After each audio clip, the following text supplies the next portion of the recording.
ಈ ಥರ soya chunks ಗ್ರೇವಿನ ಮಾಡಿಕೊಂಡ್ರೆ ನಾನ್ ವೆಜ್ ತಿನ್ನಲ್ಲ ಅನ್ನೋರ್ಗಂತೂ ಬೆಸ್ಟ್ ರೆಸಿಪಿ.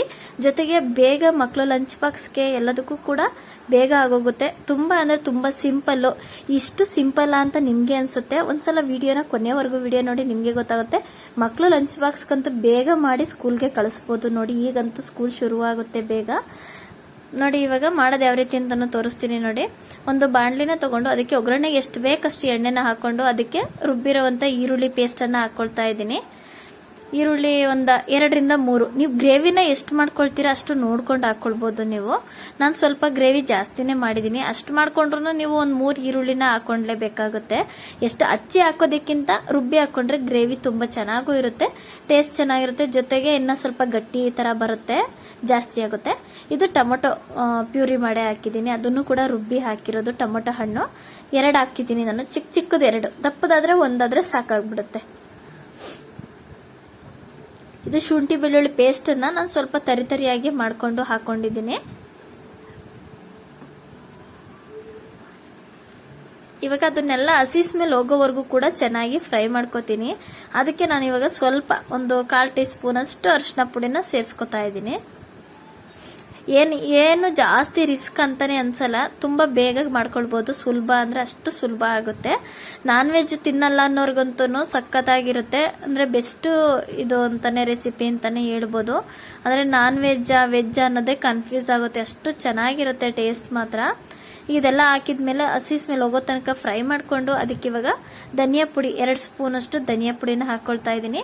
ನಿಮಗೆ ಗ್ರೇವಿಗೆ ತಕ್ಕಂತೆ ಹಾಕೊಳ್ಬೋದು ನೀವು. ಇಲ್ಲ ಇನ್ನ ನಮ್ಗೇನು ಗ್ರೇವಿ ಜಾಸ್ತಿ ಏನು ಬೇಡ ಅನ್ನೋರು 1 ಸ್ಪೂನ್ ಹಾಕೊಳ್ಬೋದು. ಇನ್ನೂ ಜಾಸ್ತಿ ಬೇಕು ಅನ್ನೋರು ಡಬಲ್ ಮಾಡ್ಕೊಳ್ಬೋದು ನೀವು. ನೋಡಿ ಇವಾಗ ಇದಕ್ಕೆ ನಾನು ಸ್ವಲ್ಪ ಇದು ಗರಂ ಮಸಾಲಾನ ಸೇರಿಸ್ಕೊತಾ ಇದ್ದೀನಿ. ನಿಮಗೆ ಯಾವ್ದಿರುತ್ತೋ, ಗರಂ ಮಸಾಲ ಇರುತ್ತೋ, ಬಿರಿಯಾನಿ ಮಸಾಲ ಇರುತ್ತೋ, ಯಾವುದಾದ್ರೂ ಒಂದು ಮಸಾಲಾನ ಸೇರಿಸ್ಕೊಳ್ಳಿ. ಚೆನ್ನಾಗಿರುತ್ತೆ, ಟೇಸ್ಟ್ ಅಂತೂ ಸಖತ್ತಾಗಿರುತ್ತೆ ಅಂತ ಹೇಳ್ತಾ ಇರೋದು.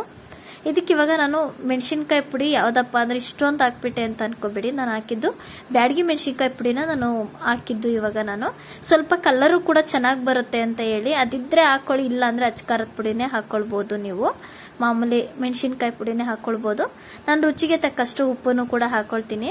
ಈ ಗ್ರೇವಿ ಜೊತೆಗೆ ಏನಪ್ಪ ಅಂತಂದರೆ ಚಪಾತಿ, ಪೂರಿ ಇದೆರಡೂ ಕೂಡ ತುಂಬ ಚೆನ್ನಾಗಿರುತ್ತೆ, ಸಖತ್ತಾಗಿರುತ್ತೆ. ನಾನು ಚಪಾತಿ ಜೊತೆಗೆ ಮಾಡ್ಕೊಂಡಿದ್ದೀನಿ. ಉಪ್ಪನ್ನು ಹಾಕಿದಾದ್ಮೇಲೆ ನಿಮಗೆ ಗ್ರೇವಿಗೆ ತಕ್ಕಂತೆ ನಿಮ್ಗೆ ಎಷ್ಟು ಬೇಕು ನೋಡಿಕೊಂಡು ನೀರನ್ನ ಹಾಕೊಳ್ಳಿ. ತೀರಾ ಗಟ್ಟಿ ಬೇಕು ಅನ್ನೋರು ಗಟ್ಟಿ ಮಾಡ್ಕೊಳ್ಬೋದು. ನಾನೊಂದು ಹದವಾಗಿ ಗಟ್ಟಿ ಮಾಡ್ಕೊಂಡಿದ್ದೀನಿ, ಮೀಡಿಯಮ್ ಆಗಿ. ತೀರಾ ಓವರ್ ಆಗಿ ತೆಳುವಾಗೂ ಮಾಡ್ಕೊಳ್ಬಾರ್ದು, ತೀರಾ ಗಟ್ಟಿಯಾಗಿದ್ರೂ ಚೆನ್ನಾಗಿರಲ್ಲ.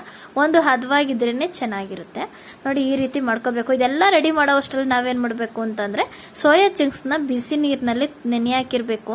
ಅದನ್ನ 3ರಿಂದ 4 ಸಲ ತೊಳ್ಕೊಬೇಕಾಗುತ್ತೆ. ತೊಳ್ಕೊಂಡು ನೀರ್ನೆಲ್ಲ ಹಿಂಡಿ ನಾವು ಒಂದು ಬಾಣಲಿ ತಗೊಂಡು ಅದಕ್ಕೆ ಸ್ವಲ್ಪ ಎಣ್ಣೆ ಹಾಕೊಂಡು ಹಸಿ ಸ್ಮೆಲ್ ಹೋಗೋವರೆಗೂ ಕೂಡ ಹುರ್ಕೊಳ್ಬೇಕಾಗತ್ತೆ.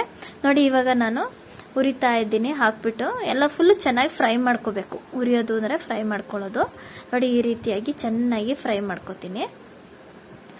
ಒಂದೇನಿಲ್ಲ ಅಂದ್ರೆ ಒಂದು 20 ನಿಮಿಷ ಸೋಯಾ ಚಂಕ್ಸು ಕುದಿಯೋ ನೀರಲ್ಲಿ ನೆಂದಿರಬೇಕು. ಅದು ಸ್ವಲ್ಪ ಅಲ್ಲೇ ಬೆಂದಿರುತ್ತೆ. ಕುದಿಯೋ ನೀರಿಗೆ ನೆನೆಸಿದ್ದೀನಿ ನಾನು. ಇದಕ್ಕೆ ಬೇಕಿದ್ರೆ ನೀವು ಇನ್ನೂ ಅರಿಶಿನ ಉಪ್ಪು ಎಲ್ಲ ಹಾಕಿ ನೆನೆ ಹಾಕಿ ಆಮೇಲೆ ತೊಳ್ಕೊಬೋದು. ತೊಳೆಯೋದು ಮೇಯ್ನ್ ಅಂತಲೇ ಹೇಳ್ಬೋದು. 3ರಿಂದ 4 ಸಲ 5 ಸಲನೇ ತೊಳ್ಕೊಬೇಕು. ಸ್ವಲ್ಪ ಸ್ಮೆಲ್ ಥರ ಇರುತ್ತಲ್ವಾ, ಅದೆಲ್ಲ ಹೋಗಬೇಕು. ಹಂಗಾಗಿ ನೋಡಿ ಈ ಥರ ಎಲ್ಲ ಚೆನ್ನಾಗಿ ಫ್ರೈ ಮಾಡ್ಕೊಳ್ಳಿ. ಹಂಗೆ ನನ್ನ ಚಾನಲ್ನ ಯಾರೆಲ್ಲ ಗಣಿಕಾ ಕಿಚನ್ ವ್ಲಾಗ್ನ ಯಾರೆಲ್ಲ ನೋಡ್ತಾ ಇದ್ದಾರೆ ಇನ್ನೂ ಸಬ್ಸ್ಕ್ರೈಬ್ ಮಾಡ್ಕೊಂಡಿಲ್ಲ ಅಂದರೆ ಈಗಲೇ ತಪ್ಪದೆ ಸಬ್ಸ್ಕ್ರೈಬ್ ಮಾಡ್ಕೊಳ್ಳಿ. ಜೊತೆಗೆ ಫೇಸ್ಬುಕ್ಕಲ್ಲಿ ಯಾರೆಲ್ಲ ನೋಡ್ತಾ ಇದ್ದಾರೆ ಇನ್ನೂ ಫಾಲೋ ಮಾಡ್ತಾ ಇಲ್ಲ ಅಂತಂದರೆ ಈಗಲೇ ಫಾಲೋ ಮಾಡ್ಕೊಳ್ಳಿ. ಹಂಗೆ ವಿಡಿಯೋ ಇಷ್ಟ ಆದರೆ ಲೈಕ್ ಮಾಡಿ, ಹಂಗೆ ಸಪೋರ್ಟ್ ಮಾಡಿ. ನೋಡಿ ಇವಾಗ ನಾನಿದು ಗ್ರೇವಿ ಸ್ವಲ್ಪ ತಟ್ಟೆ ಮುಚ್ಚಿ ಬೇಯಿಸ್ಕೊಂಡಿದ್ದೆ, ಕುದೀತಾ ಇದೆ. ಇದು ಎಲ್ಲ ಕುದ್ದ ಮೇಲೆ ನಾವೀಗ ಅದು ಫ್ರೈ ಮಾಡ್ಕೊಂಡಿರ್ತೀವಲ್ವ ಸೋಯಾ ಚಂಕ್ಸ್, ಅದನ್ನು ನಾವು ಇದ್ರೊಳಗಡೆ ಸೇರಿಸ್ಕೋಬೇಕಾಗತ್ತೆ. ನೋಡಿ ಗ್ರೇವಿ ಇಷ್ಟಿದೆ, ಇನ್ನೂ ಗಟ್ಟಿ ಆಗುತ್ತೆ, ಅದು ಇನ್ನೂ ಗಟ್ಟಿಯಾಗಿ ಆಗುತ್ತೆ. ನೋಡಿಕೊಂಡು ನೀರನ್ನ ಅದಕ್ಕೆ ತೋರಿಸ್ತಾ ಇದ್ದೀನಿ, ನೀವು ನೋಡ್ಕೊಂಡು ಹಾಕ್ಕೊಳ್ಬೋದು. ಸೋಯಾ ಚಂಕ್ಸ್ ಹಾಕಿದ್ದಾದ್ಮೇಲೆ ಇನ್ನೂ ಇದನ್ನೆಲ್ಲ ಕುದಿಸೋವಾಗ ಅದಿನ್ನ ಸ್ವಲ್ಪ ಇನ್ನೂ ಗಟ್ಟಿ ಅಂಶ ಆಗುತ್ತೆ. ನೋಡಿ ಇಷ್ಟ ಆಗಿದ್ರೂ ಸಾಕಾಗ್ಬಿಡುತ್ತೆ. ಅದಾಗ ಗಟ್ಟಿ ಎಲ್ಲ ಇಷ್ಟಾದರೆ ಸಾಕು. ನೋಡಿಕೊಂಡು ನಿಮಗೆ ಗಟ್ಟಿ ಥಿಕ್ನೆಸ್ ಜಾಸ್ತಿ ಆಗುತ್ತೆ ಅನ್ನೋದಿದ್ರೆ ಬೇಡ, ನೀರು ಹಾಕ್ಕೊಳ್ಬೋದು. ನೀವು ನೋಡಿಕೊಂಡು ಮಾಡ್ಕೊಳ್ಳಿ. ನೋಡಿ ಈ ಸೋಯಾ ಚಂಕ್ಸ್ ಹಾಕಿದ್ದಾದ್ಮೇಲೆ ಚೆನ್ನಾಗಿ ತಟ್ಟೆ ಮುಚ್ಚಿ ಬೇಯಿಸ್ಕೊಳ್ಬೇಕು. ಯಾಕಂದರೆ ಸೋಯಾ ಚಂಕ್ಸ್ಗೂ ಉಪ್ಪು, ಖಾರ, ಮಸಾಲೆ ಎಲ್ಲ ಹಿಡಿಬೇಕಲ್ವಾ. ಹಾಗಾಗಿ ಚೆನ್ನಾಗಿ ಒಂದು 2-3 ನಿಮಿಷ, ಒಂದು 5 ನಿಮಿಷದವರೆಗೂ ಕುದಿಸ್ಕೋಬೇಕು. ಮೀಡಿಯಂ ಫ್ಲೇಮ್ ಇಟ್ಕೊಳ್ಳಿ, ಜೋರು ಉರಿ ಏನು ಇಡೋದು ಬೇಡ. ಸಣ್ಣ ಉರಿ ಇಟ್ಕೊಂಡ್ರೆ ಬೇಯಿಸ್ಕೊಂಡ್ರೆ ಸಾಕಾಗ್ಬಿಡುತ್ತೆ. ತುಂಬ ಚೆನ್ನಾಗಿರುತ್ತೆ. ಟೇಸ್ಟ್ ಅಂತೂ ಸಖತ್ತಾಗಿತ್ತು. ನಮ್ಮ ಮನೇಲಂತೂ ನನ್ನ ಮಗಂಗಂತೂ ತುಂಬ ಅಂದರೆ ತುಂಬ ಇಷ್ಟ ಆಯಿತು. ಅವನೇ ಕೇಳಿ ಮಾಡಿಸ್ಕೊಂಡಿದ್ದು. ಆಮೇಲೆ ನಮ್ಮ ಮನೇಲಿ ಎಲ್ರಿಗೂ ಕೂಡ ತುಂಬಾ ಇಷ್ಟ ಆಯಿತು. ನೋಡಿ ಈ ಥರ ಚೆನ್ನಾಗಿ ಹದವಾಗಿ ಬೇಯಬೇಕು. ಒಂದು 10 ನಿಮಿಷ ಬೆಂದರೆ ಕರೆಕ್ಟಾಗಿ ನೋಡಿ ಈ ಥರ ಹದ ಗಟ್ಟಿ ಇದೆಲ್ಲ ಈ ಥರ ಬರುತ್ತೆ. ತುಂಬ ಚೆನ್ನಾಗಿರುತ್ತೆ ಟೇಸ್ಟ್ ಅಂತೂ. ನೀವು ಒಂದ್ಸಲ ಇದನ್ನ ಟ್ರೈ ಮಾಡಿ, ನೀವು ಒಂದ್ಸಲ ಮನೇಲಿ ಮಾಡ್ಕೊಂಡು ತಿನ್ನಿ, ನಿಮಗೆ ಗೊತ್ತಾಗುತ್ತೆ ಹೆಂಗಿರುತ್ತೆ ಅಂತ ಹೇಳಿ. ನೀವೇ ಮತ್ತೆ ಮತ್ತೆ ಇದೇ ಥರನೇ ಮಾಡ್ಕೊಂಡು ತಿಂತಾ ಇರ್ತೀರ. ಅಷ್ಟು ರುಚಿಯಾಗಿರುತ್ತೆ ಮಾತ್ರ.